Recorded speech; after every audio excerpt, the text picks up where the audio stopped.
I'd say early in our relationship, one of the big conflicts that we had was around nonviolent communication. Oh God. When you said one of the big conflicts we had, I was like, which one? We're all doing the work, right? Nonviolent communication. Now, I have been working with nonviolent communication, teaching it for 25 years. It is ingrained into my patterns of speech and also my awareness of communications that people are having. And I remember for a very long time, you got so angry at me. You were like, "You're keeping the rules on how I'm supposed to speak." And I got to say, that is not a good place to be in relationship. My authority was, look, I've been doing this for 25 years. I'm not trying to say that you're bad or you're wrong, but these are some things that I'm seeing that don't feel good for me, which from a nonviolent communication standpoint, that was perfectly legitimate.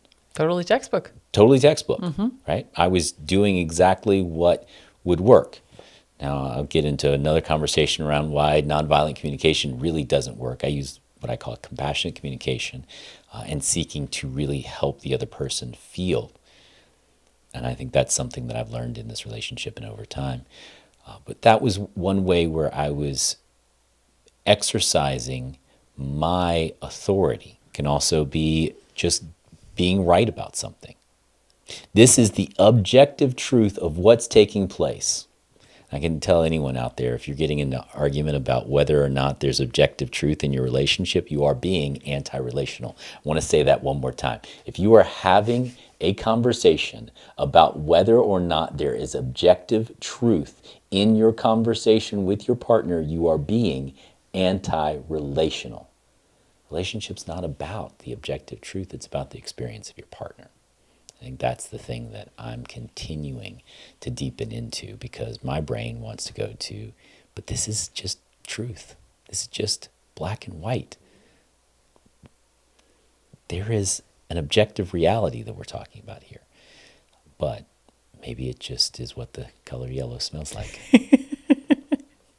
You'll have to watch the last episode to learn more about the color yellow and what it smells like.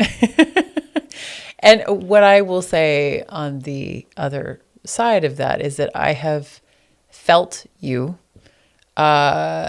become gentler, a little bit softer. There have been times where I have been most triggered by you when I have felt your holding authority as holding such a hard line that also felt like an impenetrable wall that I couldn't get through. You were calmer. You ever wonder why you chose this partner and why they trigger you like no one else? It's because on some level, we don't choose partners at random. We choose people who reflect the parts of ourselves that most need healing. That's not a mistake, it's an invitation. The Relational Compass helps you understand those patterns so you can respond instead of react. And finally, start moving toward connection again. Take the free assessment at lipcouples.com/compass. Link in the notes below, and find your true north in love.